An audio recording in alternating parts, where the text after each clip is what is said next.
question. Okay, so this is pretty straightforward.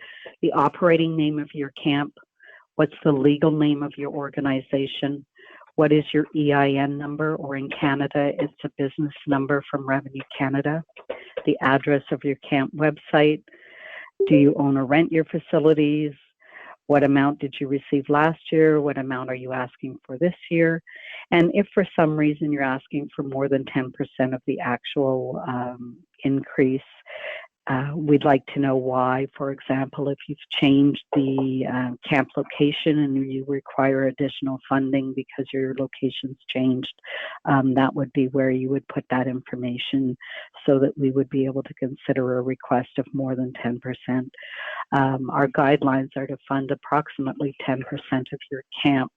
Under special circumstances, we can waive that, or if we have enough or if we don't have enough funding, we can adjust that, but that's our guideline. Next page, question 8. Oh, okay, I've got mine printed. So question 8, where is your camp geographically located? We have an interactive map on our website, so we like to get the latitude and longitude for the camp so that we can plot those on so our donors see where you're located. Many like to give in their local region, so that helps them to see if there's a camp near them.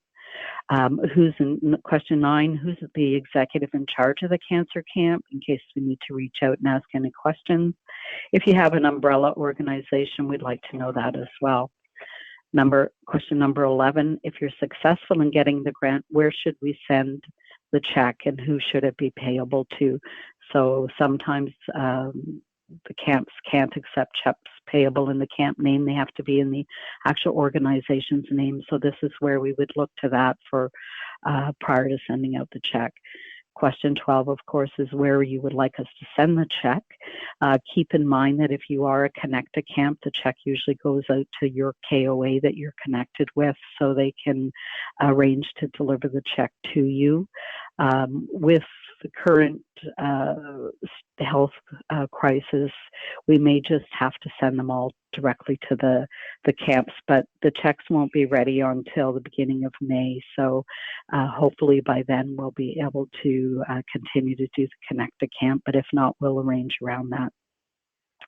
Question 14, of course, is the new one we talked about. Who should we talk to at your organization about setting up a connection with your local KOA?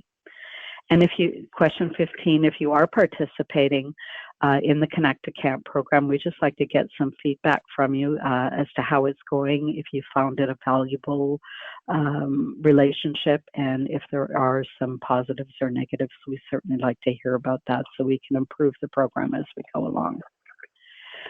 Next question, question 16. Of course, everyone who's applying for a Care Camp grant must be a member of COCA. So if you're not already a member, please make sure that you do become a member and that your dues are paid for the year. We do check that prior to sending out funding. So do make sure not only are you registered, but you also have paid your current dues. In question 17, we're asking about where you are for your status of the Gold Ribbon program. And if you have plans, if you don't already have the status, or are accredited, please let us know as to when you plan to do that. Our goal is to have all of the camps Gold Ribbon certified, or not certified, but accredited, or at least have their Gold Ribbon status by the end of December next year. Part of the COCA process is to complete the COCA annual survey. So again, if you haven't done that, please reach out to Dawn and get that finished. That is also a requirement of us releasing funds to your camp. One of the question 20, we are asking if you've attended a regional conference or the main COCA conference in the last 3 years. We do believe it's extremely important to do professional development and peer-to-peer contact to discuss how camps are run and best practices amongst those camps. So it is a requirement for you to attend either a regional meeting or a COCA conference in the last 3 years. If you haven't been able to do that, please let us know why. We will try our very best to work with you to get that attendance requirement taken care of. In addition, question 22, we want to know if you belong to any other organizations besides COCA or the American Camping Association. Question 23, have you received any other endorsements or certifications?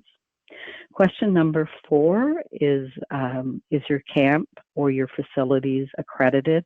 That just gives us more assurance that you're in best practice status. Does not mean you won't receive funding, but we just want to make sure or want to know that. Question 25, this is the new one. We'd like to know any clinics or hospitals that you're affiliated with and how to reach out to those people. We want to continue to promote COCA and care camps throughout the hospital and clinic system. So this will give us that opportunity to do so. The next few questions, 26 on to 31, all relate to whether you are associated with a children's oncology group hospital. So if you answer yes to 26, you would answer the next group of questions. If you answer no, you can skip them and head on over to question number 32. So question 32, the age range of your children for last year and what the planned age range is for this year. And do you offer 33, are you on a year-round basis, 34 day camp or residential camp, or do you do both? And then how many sessions you're going to offer, including, hang on one sec. My apologies, I have this cough after a flu. How many sessions did you or will you offer this year? And then question 36, we've given you some additional spots so that you can fill in more information on your sessions. So you have up to 10 sessions that you can list. And then 37, how many nights in each of those corresponding sessions. So if you've listed session 1 above, please put the dates, the days and nights for session 1 below and correspondingly. Question 38, how many nights in total are you doing, days and nights for camp in total? And that would include your retreats, etc. 39, how many unique children with or in remission from cancer do you serve? Care Camp's main mission is to deal with children who have either had cancer or currently have cancer. And so we'd like to identify that separately so that we know how many specific children we're dealing with. In addition, we want to know how many unique children there are. So the way it works is if they go to one camp in your summer, you count them as one. If the same child goes to 5 camps in the summer, you still count them as one specific child. So one unique child, even though they may attend more than one of your sessions. Similarly, for 40 and 41, how many parents or grandparents do you serve? And then some of the camps do have additional people that they invite out, uncles and aunts, etc. So if you do any of that, could you please list that in number 42? Of significance interest to us is question number 43, and whether you've turned anybody away from camp because you don't have enough space to service the requests. And if so, in question 44, if you could list for us the number of how many you've turned away. This gives us an idea as to the demand for the camps that is out there that hasn't been serviced as yet. So question 45 relates to the operating costs, and specifically for your oncology camp. I know many of you do other kinds of camps related to other medical illnesses. We ask that you segregate those out and only provide the information related to your oncology camp. Question number 46. We'd like to, many of you have very generous donors in your area, and they do cover a large percentage of your operating costs through gift in kind. We would like to get a value of that as close as possible. Sometimes you're not always able to put a dollar figure on what they're giving you, but if you could just estimate it as best as you can, that would be appreciated. And then question 47, your average cost per child with or in remission from cancer.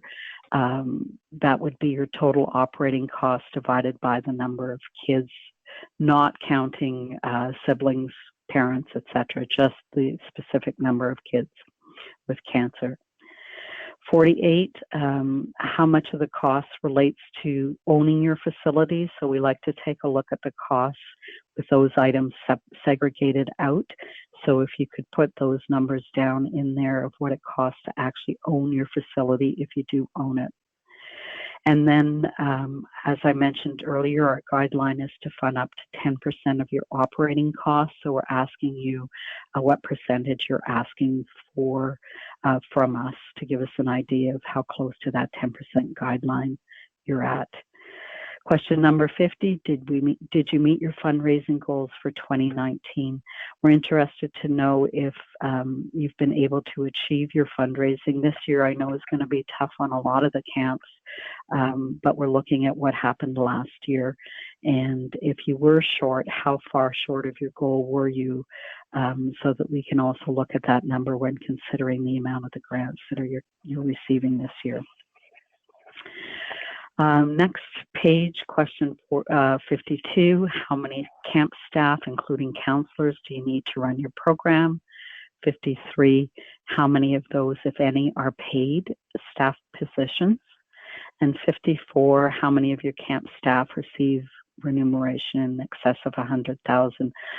This doesn't affect your grants one way or another. It just gives us an idea as to the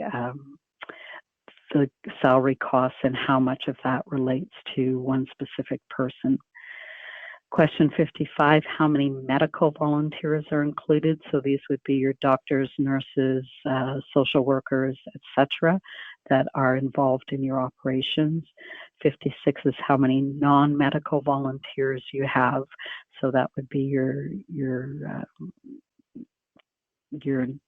counselors, if they're not medical professionals, anybody in the neighborhood that comes out to help you that isn't in the medical profession.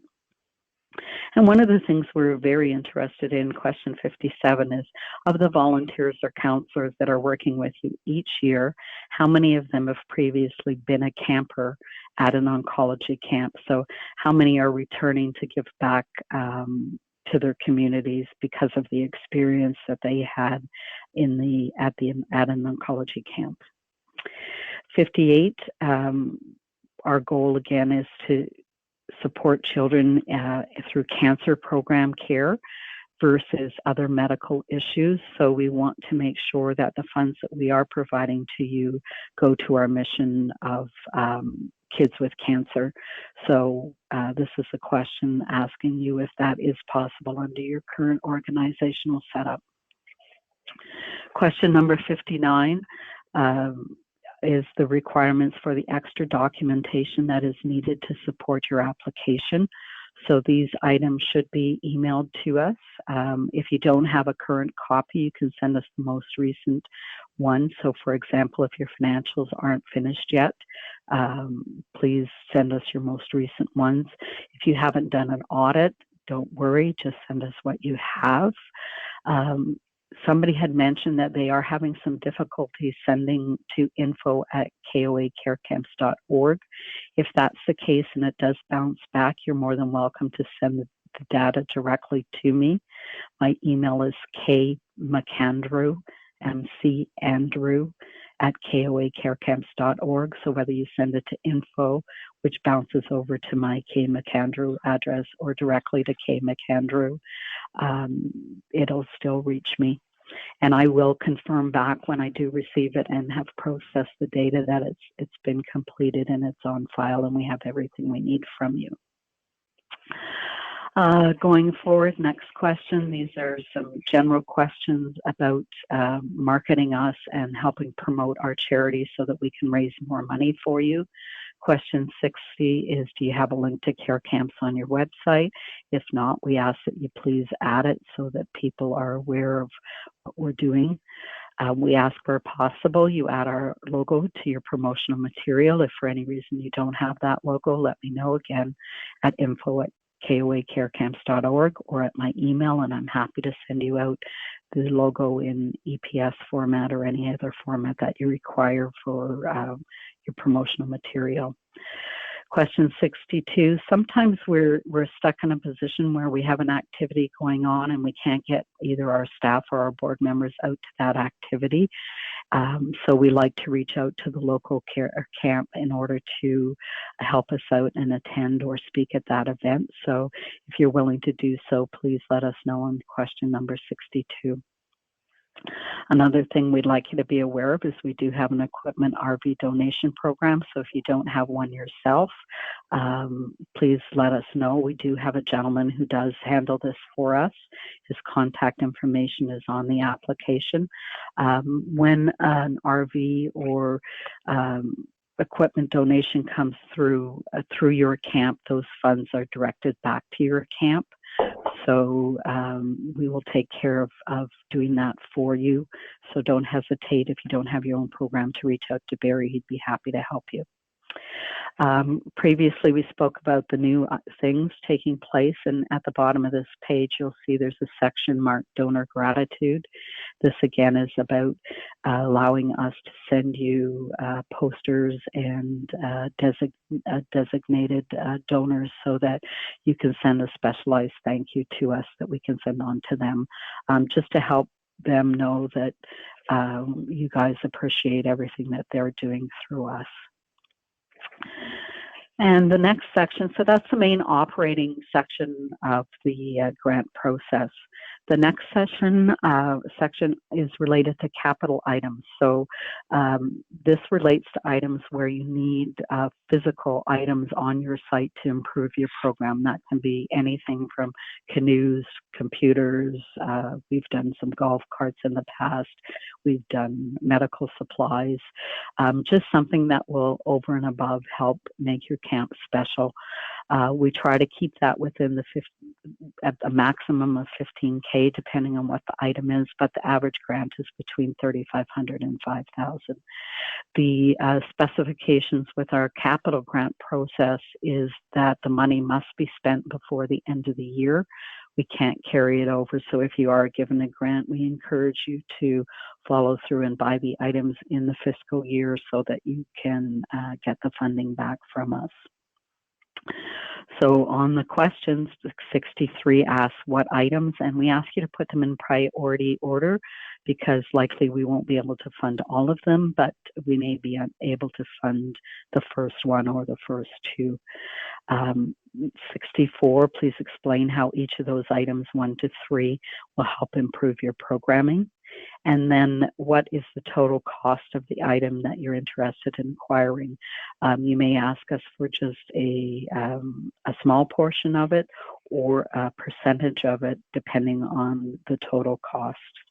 So 66 is if you have already funding available for the purchase of the item and we're just supplementing it to get you to the maximum you need, that would be where to indicate that.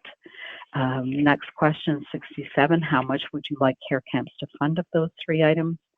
Do you own your facilities? That makes a difference if you're looking for some larger permanent structures versus not owning the facility, where those structures may be left behind if you move to another camp. So we're interested to know whether you own the facilities or not. Question 69, we only have a specific limited fund put aside for capital items. So we'd like to know if you would proceed with the item if we aren't able to fund it or we're funded only partially. And question 70, what percentage of the total cost do you already have available for funding those items? So the cutoff date for the survey is April 15th. We ask that you have everything submitted by then. At this point, we're not looking at extending the deadline due to the health crisis. Hopefully everybody within the next month will have an opportunity to get the information into us. If there are extenuating circumstances, please feel free to send me a quick email and we can chat about that. But our goal is to ensure that our timing is to get the funds to the camp before the camps start. So we will be responding to everybody at the end of April as to the grant amounts. And then we try to get the checks out to you by May 15th so that you do have the funds in the bank and are not running an overdraft position for operating the actual camps. So that is the review of all of the information. What's new, what we're looking for. Certainly, if anybody has questions, they're more than welcome to give me a call. My cell number is 800-431-0513. Again, that's 800-431-0513. Or you can email me at McAndrew, McAndrew, at koacarecamps.org. So, Dawn, I'll turn it back to you if there's any questions from anyone that you'd like me to address at this time. Sure, Karen. Thank you so very much. I have a question here from Amy Smitter, and the question is: if we have more than one camp, do we apply for them all individually? We allow a camp to apply for up to 2 camps. So you can submit 2 applications. The Survey Monkey that the grant application is set up for will allow you to do multiple applications. So you can do up to 2 separate camps requesting funding. I'll clarify one thing. Amy, when you were talking about if we have more than one camp, are you referring to camp sessions? Let me see if Amy's still on the line. So, for example, I was referring to camp sessions. Okay, so for example, if you're running a child's camp and you're running a sibling camp, you can put in 2 applications, one for funding for the child camp and one for funding for the sibling camp. Or you can do a child and a family camp. So you can do 2 sessions to get funding for each camp, like for each organization. Okay, Karen, I've got another question here from Aaron Collette. And the question is there access to the form in its entirety offline? I know last year we published a PDF version of this, so. I did just send you a PDF of it today, Dawn, so you can circulate that to the members. It is also available on our website. So if you go to koacarecamps.org, at the very bottom of the page, there is a link that says grant application. If you click on that, there is a working copy that you can pull up and print out if you so desire. But Dawn, you do have the PDF of that as well, so you can go ahead and make all your entries ahead of time and then just go in online and submit the answers. Excellent question, Aaron. Thank you for that. Are there any other questions? Let me see. Becky Franks, further clarification of multiple camps. We hold 2 camps that are similar, but one is held in January, one is held in June. Do we need 2 separate applications? I think you might be referring, Karen, to the fact that if both are for patients, cancer patients. So you can, if you want, submit 2 applications. You can, which means, of course, you would end up usually getting additional funding. If you put it together, you would only get up to the maximum funding we look at. So if you're running 2 separate camps, yes, you can make 2 separate submissions. You only have to send me the documentation once for the backup information, but you can submit 2 applications. Just call it, for example, Camp Akaizu Spring Session, Camp Akaizu winter session. And then that way, we'd be happy to look at both applications. Okay. Becky, does that answer your question?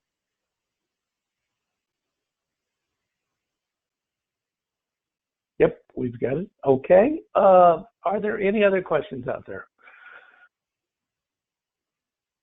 We'll give this a minute or two. Karen, thank you so very much for taking the time to answer these questions. This is always a real key and critical part of our camps. And I know that everybody online, myself included, and there's 130 some other camps out there, can do nothing but express our deepest appreciation for everything that Care Camps does. So thank you. We appreciate that. And of course, in turn, we'd like to thank all of you guys for all your hard work and for making special memories for these kids and for doing all that you do from the bottom of your heart. So thank you very much. Okay, I don't see anything additionally unless somebody sent a chat message with three exclamation points on it. We're going to go ahead out of respect for everybody's time. We'll call the end to the meeting. This meeting has been recorded, and we will be posting the video as well as the PDF file up on the COCA website, and I will go ahead and send that out so that if you want to go back and review this video and also take a look at the application form in a printed form, you can do it. So with that being said, I want to wish everybody just a wonderful Wednesday, and thank everybody for attending. So stay healthy. Karen? Yeah, you stay healthy. Take care. Okay, bye-bye. All right. Bye, everybody.